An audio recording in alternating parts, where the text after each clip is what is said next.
खुद को समझें बगैर दूसरा। कोई भी कृत संकल्प विकल्प सोच विचार चिंतन मनन सिर्फ मूर्खता पागल ढोंग ड्रामा भ्रम पाखंड हैं, क्योंकि बुद्धि से बुद्धिमान होकर प्रत्येक विचारधारा बुद्धि की जटिल प्रक्रिया से उत्पन्न होने के कारण स्पष्ट नहीं होती। इसलिए कि कोई खुद से निष्पक्ष नहीं हुआ होता। खुद की पक्षता एक कल्पना भ्रम निजी हित साधने हेतु ही है, जो प्रसिद्धि प्रतिष्ठा शोहरत दौलत बेग तक ही सीमित है, जो अस्थाई तत्वों को ही आकर्षित प्रभावित करती हैं, जो सिर्फ एक भ्रम पागलपन है। पैदा होने के उपरांत निश्चित तौर पर प्रत्येक व्यक्ति अस्थाई तत्वों से निर्मित होने के कारण प्रकृति के अस्थाई तत्वों में ही खुद को स्थापित करता रहता है जब तक जिंदा रहता है। बुद्धि से बुद्धिमान होने पर सामान्य व्यक्तित्व में अधिक जटिल प्रक्रिया में खो जाता है। यहां से सामान्य व्यक्तित्व में आना अधिक मुश्किल है। सामान्य व्यक्तित्व में सरल सहज निर्मल गुणों का प्रभाव होता है, जबकि बुद्धि से बुद्धिमान होने पर सरल सहज निर्मल गुणों का आलोप होना संभव है, जिससे अहम अहंकार का प्रभाव बढ़ जाता है और किसी भी निजी कल्पना की दुनिया को दृढ़ता गंभीरता पूर्वक लिया होता है।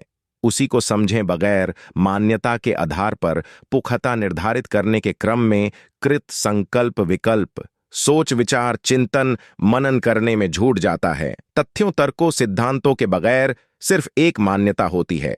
समझ या शिक्षा हो ही नहीं सकती, सिर्फ दीक्षा होती है, जो सिर्फ एक अंधविश्वास कट्टरता कुप्रथा है, जो एक मानसिक तनाव रोग है, मनोरोग है, जिसमें गुरु बावे प्रवक्ता और उनके करोड़ों सरल सहज निर्मल शिष्य भी शिकार होते हैं, जो तथ्यों सिद्धांतों तर्कों से इतना अधिक बौखला जाते हैं कि मरने मारने पर उतारू हो जाते हैं।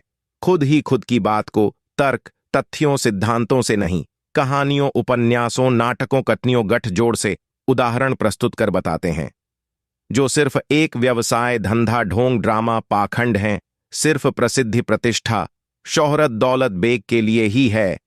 अपनी कोई भी उपलब्धि नहीं होती। इसलिए अतीत की विभूतियों के वर्णित ग्रंथ पोथी पुस्तकों के पीछे चेहरा छुपाकर खुद को चर्चा का हिस्सा बनाकर खुद को रब प्रभुत्व कायम करने के झूठे ढोंग के साथ अधिक लोगों में प्रसिद्ध होने के शिकार होते हैं, जो सिर्फ एक मानसिक रूप से मानो रोग हैं। खुद को समझने के लिए बिल्कुल खुद ही खुद की बुद्धि का संपूर्ण तौर पर अस्तित्व समाप्त करना पड़ता है। उस एक कोशिका को निष्क्रिय करना पड़ता है जिससे समस्त सृष्टि खुद को प्रतीत कर रहे हैं।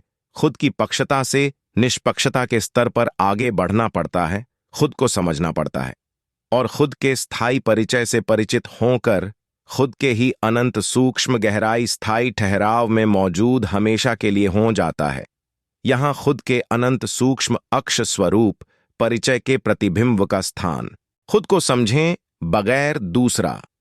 कोई भी कृत संकल्प विकल्प सोच विचार चिंतन मनन सिर्फ मूर्खता पागल ढोंग ड्रामा भ्रम पाखंड हैं, क्योंकि बुद्धि से बुद्धिमान होकर प्रत्येक विचारधारा बुद्धि की जटिल प्रक्रिया से उत्पन्न होने के कारण स्पष्ट नहीं होती।